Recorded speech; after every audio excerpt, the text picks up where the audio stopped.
Madame, Monsieur, bonjour. Nous reviendrons dans cette édition sur la composition de l'équipe de France et la préparation de son choc face à l'Irlande pour le premier match du tournoi des 6 nations en rugby. Il aura lieu demain au Stade de France.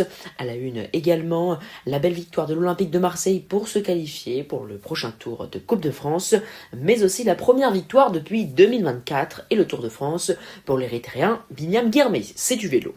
Le casque sur les oreilles, le volume au maximum, un verre à la main. L'œil du sport, c'est parti.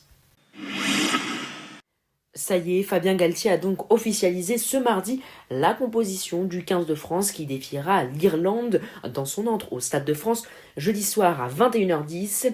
C'était pressenti depuis dimanche et c'est confirmé, le pilier Dorian Aldeguerri sera titulaire à droite de la mêlée. Une autre information importante concernant la composition du pack qui laissait planer quelques interrogations. Là encore, comme on l'avait laissé entendre le dernier entraînement ouvert au public, la perle Charles Olivon, Michael Guillard sera aligné en deuxième ligne et Oscar Jogou, préféré à Lininouchi, sera aux côtés de François Cros et Anthony Gelonge en troisième ligne. La composition donc avec en numéro 1 Grosse associé à Aldeguerri, les deux piliers Marchand en talonneur juste derrière Olivon et Guillard, Kroos en numéro 6, Jogou en numéro 7, le numéro 8 Gelonge, le demi-mêlée et capitaine star du 15 de France Antoine Dupont. À l'ouverture, le grand retour de Jalibert. On retrouvera Deporter et Moefana, respectivement en 13 et 12, les deux ailiers Théo Adissogbe et Louis Bielbiarré, et l'arrière habituel du 15 de France, Thomas Ramos. La rencontre est à suivre à partir de 21h10 ce jeudi. Une information football à présent puisqu'avaient lieu ce mardi les huitièmes de finale de la Coupe de France. L'Olympique de Marseille s'est imposé sur le score net et précis de 3-0 contre Rennes. L'Olympique de Marseille se relève donc après plusieurs matchs décevants, notamment avec l'élimination en Ligue des Champions et la défaite 3-0 face à Bruges. C'est un succès qui permet donc de calmer le début de crise qui couvait à Marseille.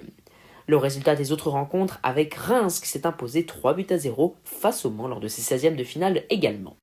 Une information football féminin concernant le Paris Saint-Germain. L'équipe avait été sanctionnée en décembre de 3 défaites sur tapis vert pour avoir aligné sa joueuse Floriane Jourde, pourtant sans certificat international de transfert. Eh bien, la décision a officiellement été confirmée en appel ce mercredi. Le PSG écope donc de 9 points de retrait et de 9 buts pris. En cyclisme, celui qui avait gagné pas moins de 3 étapes sur le Tour de France 2024 et après cela a vécu une année 2025 très douloureuse, a relevé les bras en ce début de saison 2026. C'est sa première course avec sa nouvelle équipe et sa première victoire chez NSN Cycling. C'était lors du Tour de Valence, la première étape. De son côté, le Belge Tom Krab de la Flandre baloise a remporté ce mercredi la première étape de l'Étoile de Bessèges en surprenant au sprint le Slovaque Lukas Kubis au sommet de la côte de Bellegarde. Clément Iscardo de la Cofidis prend la 3e place. La page blanche à présent, et ce à moins de 2 jours des Jeux Olympiques de Milan-Cortina qui s'ouvriront avec la cérémonie d'ouverture à suivre à partir de 20h ce vendredi. L'œil du sport couvrira bien sûr l'événement, nous vous en reparlerons. Une bonne nouvelle donc côté français puisque Nils Alphand ne souffre pas de fracture, lui qui s'est blessé lors de la première descente d'entraînement des Jeux Olympiques 2026. Selon les premiers examens subis, il pourrait donc bien prendre part à l'Olympiade. Mais il y en a une autre qui pourrait devoir tirer un trait définitif sur ces Jeux Olympiques. Il s'agit de la biathlète italienne Rebecca Passler qui a été testée positive à une substance interdite selon l'agence Reuters, alors que les JO démarrent concernant le biathlon dans 4 jours. Avant de vous présenter le programme, un mot promis très rapide de notre partenaire, mais s'il vous plaît ne zappez pas, j'ai des bonnes nouvelles pour vous. Et oui, vous allez trouver le site qu'il vous faut pour offrir des cadeaux, pour trouver de nouveaux accessoires, pour vous remettre au sport, décorer votre maison, une lampe peut-être. Alors rendez-vous sur myfuturegift.com, vous pourrez même personnaliser des casquettes par exemple. Un grand merci à eux de nous soutenir et puis vous aussi, vous pouvez faire un petit geste de soutien en allant visiter leur site. Je vous rappelle l'adresse myfuturegift.com, un grand merci. Le programme donc avec les huitièmes de finale de la Coupe de France ce soir, un multiplex à suivre à partir de 20h30, Lyon-Laval, Lorient-Paris FC et Nice-Montpellier. Toulouse accueillera de son côté Amiens. Et ce jeudi à suivre à 21h le dernier match de ces huitièmes de finale Strasbourg-Monaco. Le tournoi Destination, je vous en parlais en ouverture de ce journal.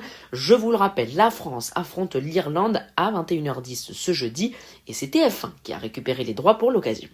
Je vous l'ai évoqué tout à l'heure et je vous le confirme, la cérémonie des Jeux Olympiques de Milan Cortina aura bien lieu ce vendredi 6 février, ce à partir de 20h. Elle sera à suivre sur France Télévisions, mais également Eurosport. De notre côté, nous y reviendrons dans un podcast exceptionnel qui paraîtra vendredi soir, quelques minutes seulement avant cette cérémonie d'ouverture. Et puis retrouvez comme d'habitude tous nos contenus dédiés aux Jeux Olympiques de Milan Cortina, la couverture complète de l'événement matin, midi et soir en direct 24/24 sur notre page Instagram L'Œil du Sport. Je vous donne donc rendez-vous ce vendredi pour un nouveau podcast. Et pour ceux qui sont restés jusqu'à la fin, j'ai une petite information bonus qui pourra peut-être vous inciter à mettre un like, un commentaire, à vous abonner et à partager. Vous connaissez la recette magique puisque nous avons appris que le chouchou des Français, N'Golo Kanté, quitte l'Arabie Saoudite pour rejoindre Fenerbahçe. Nous lui souhaitons une très bonne chance.